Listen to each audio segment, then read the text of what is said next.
जे चांगलं आहे ना त्याच्यापेक्षा जे वाईट आहे ते आपल्या पटकन लक्षात येतं आणि लक्षात राहतं. आणि म्हणूनच मला वाटतं युधिष्ठिराने दिलेलं उत्तर हे खूप खरं आहे. युधिष्ठिराला जेव्हा प्रश्न विचारला यक्षानं की किम तत् पैशून्यम उच्यते, दुष्टपणा म्हणजे काय रे युधिष्ठिरा, त्यावर युधिष्ठिराने उत्तर दिलंय की परदूषणम, दुसऱ्याचा दोष दाखवणं किंबहुना दुसऱ्याचा दोषच पाहणं, परनिंदा करणं, हे सगळ्यात मोठं पैशून्य म्हणजे दुष्टपणा आहे असं युधिष्ठिर म्हणतो. खरंच आहे. सतत छिद्रान्वेषित्व हे आपल्या अंगभूतच असतं. म्हणजे चांगलं काही दिसलं ना तरी सुद्धा आपलं लक्ष त्याच्यामध्ये काय कमतरता आहे ह्याच्यामध्येच जातं. म्हणजे नाही सगळं छान झालं होतं, मीठ थोडं कमी होतं.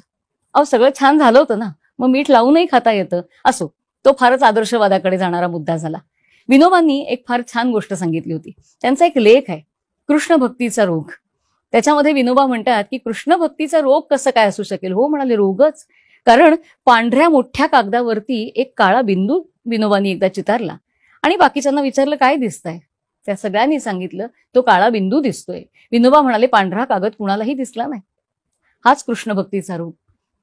दुसऱ्याचा दोष आपल्याला झटकन दिसतो आणि आपला स्वभाव असा असतो ना, तो दोष दिसला तर तो आपण आपल्याकडे ठेवावा की नाही. पण तसं घडत नाही. तो दोष आपण इतरांना सांगत जातो आणि तो सांगत असताना आपला आव मात्र असा असतो की मला नाही बाई असं काही जमत. खरंय ना. हे वाक्य आपण रोज कितींदा ऐकतो. माझं बाई असं असतं, मला नाही असं जमत, छे छे आम्ही असं काहीच वागत नाही. दुसऱ्याला सांगताना हे सगळी वाक्य आपण अगदी ठासून ठासून सांगत असतो.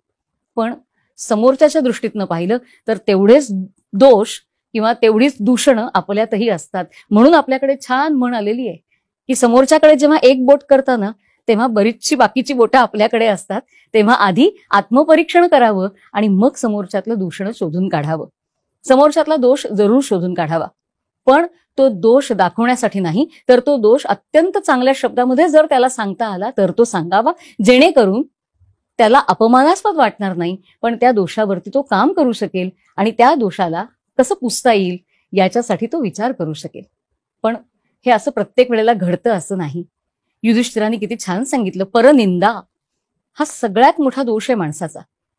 नामदेव महाराजांनी फार छान सांगितलंय. नामदेव महाराज म्हणतात, मन मेरो गजू जिव्हा मेरी काती. माझं मन हा गज आहे, म्हणजे टेप. टेलरकडे असते ना ती टेप आहे. काय करायचं त्या टेपनं, रोज रात्री मोजून पाहायचं की मी पुढे गेले चांगल्या वागण्यात का आहे तिथेच आहे का 4 पावलं मागे चालली. मन मेरो गजू जिव्हा मेरी काती, आणि माझी जिव्हा ही कात्री आहे. आम्ही म्हणतो बरोबरच आहे, आमची जिव्हा कात्री आहेच, कारण समोरच्याला कसं सहज बोलून बोलून बोलून कापता येईल, दुखावता येईल याच्यासारखं, म्हणजे हे आम्हाला अगदी चांगलं जमलेलंच असतं. नामदेव महाराज म्हणतात, पण त्या अर्थाने मी कात्री म्हणत नाही.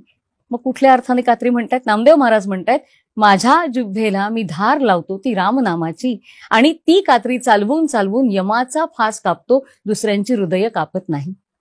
बहुतेक सगळ्या संतांनी परनिंदा या गोष्टीचा धिक्कारच केलेला आहे.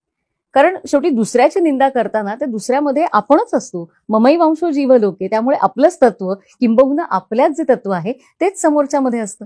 आणि त्याच्यामुळे निंदा करू नये. कारण आपल्याकडे जिव्हा व्रत सारखी व्रत पूर्वी घेतली जायची. म्हणजे या जिव्हेवरनं जे उमटेल ते चांगलंच असेल याकडे कटाक्ष ठेवणं, याला जिव्हा व्रत असं म्हटलेलं आहे. या जिव्हेवरनं काहीही वाईट साईट निघणार नाही याच्याकडे सातत्यानं लक्ष देणं. बहिणाबाईंनी नव्हतं का आपल्याला विचारलं. बहिणाबाई म्हणतात की या जिव्हेची इतकी लबाडी चालते म्हणे. का बरं. कारण तिला खायला गोड आवडतं पण बोलायला मात्र कटू आवडतं. कारण दुसऱ्याचं दूषण शोधणं, त्याची निंदा करणं हा मानवी स्वभाव असतो. पण युधिष्ठिरांनी मात्र आपलं लक्ष वेधलंय. युधिष्ठिर म्हणतोय की सगळ्यात जास्त दुष्टपणा जर कुठला असेल माणसाच्या मनाचा तर तो म्हणजे दुसऱ्याला टोचून बोलणं, त्याची सातत्यानं निंदा करणं. आणि त्यामुळे आपल्याला जेवढं जमेल तेवढं जिव्हा व्रत आपण पाळायला काय हरकत आहे. निदान आपल्यातलं पैशून्य काही अंशानं तरी कमी होईल.